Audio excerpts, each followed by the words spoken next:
Obviously, you created this consulting group, and what I've also noticed that you did was you created Uptime Academy, which is, especially a big resource that I think a lot of people could use during this time with the coronavirus pandemic. Would love to just learn a little bit more about what Uptime Academy is, what it is that you teach, and also why you decided to make it completely free as well. It's Uptime Consultant Academy, and it's a registered trademark here in the UK. So what I decided, part of the plan that I had 5 years ago was the idea, this is a lifestyle business. So what I do is I talk about money as lubricant. So if you have enough money in life, things slide along really nice. You have too much, you slip all over the place. You don't have enough, it's sticky, so you get stuck.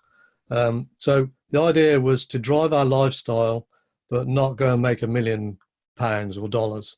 But part of that was to go more digital online. And the reason that is the business model I have, it being called Uptime Consultant with no S, singular, means it's me. So if anybody employs Uptime Consultant to go do work for them, you get me. You get my input, my experience. I don't outsource it. So I need to leverage what I did. I needed to duplicate some of what I was offering. Within months of starting a business, I was getting people from Asia and Africa and Australia and the Middle East send me emails and say, "Can you come and do 2 or 3 day course in Dubai or wherever?" And the one thing I value above everything else is time, because it's the one resource I can't buy.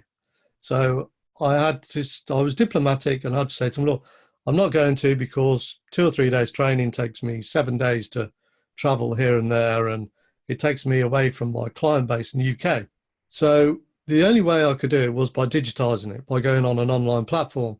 And I searched around for the last 2 years, and I couldn't find anything they were all too big, and they were full-time platforms, and they cost thousands of dollars to even interact with. And there were pieces missing that I didn't like.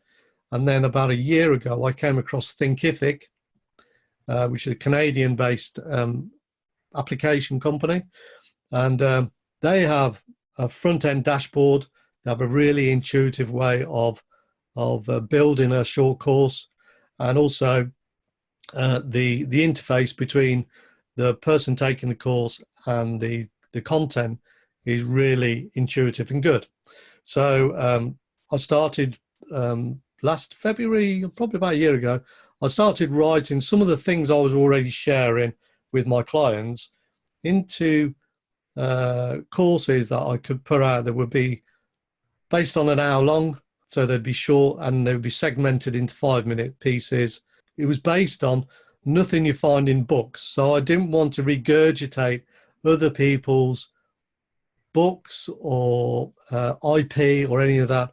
I wanted to take what I learned and said, well, if you take some of these tips, it will give you a shortcut, because I had to spend a lot of time, trying to reinvent the wheel type of thing. It's just about generating, and it's nothing at all about, I'm not interested in money, which people find funny, but I'm not interested in making money out of any of that. It's all about giving. That's awesome, Andy. Yeah, no, I really appreciate the generosity in the way that you approach your business, where it really comes from a place of wanting to help others. I love the idea of taking all the material that you've created and basically giving it away for free. I think that's a great resource to all of our listeners. I'm curious as well, did a specific person or an event inspire you to help others this way? Was there a specific moment, a specific memory that helped keep you on track to say, this is my purpose and this is why I do the things that I do? I had to I kind of thought about it a bit, and I didn't have to think about it very long. And the person's called Joe Strummer. So he was the lead singer of The Clash. I grew up in a time that was really great for a 15, 16-year-old, because we had a whole wave of new music that was mainly based in the UK. And the Clash then were probably the only band that mattered to me, and probably still are. Their politics and their sense of one worldliness and giving was something that resonated with me.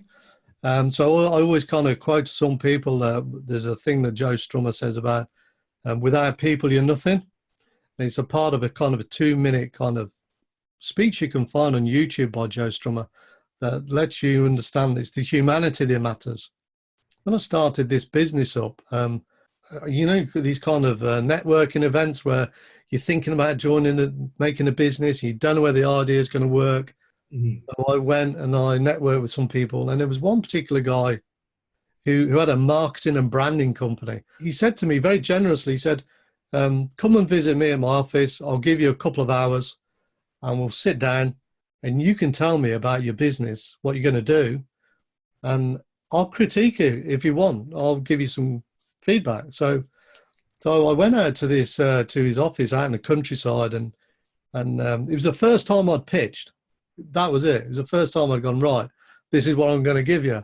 And he said, I think you've got something. You've got something that I think will resonate, and I think the way you approach it, he said you sound guru-like. I said, well, I'm really switched on by this. So it's not like there's nobody forcing me to do it.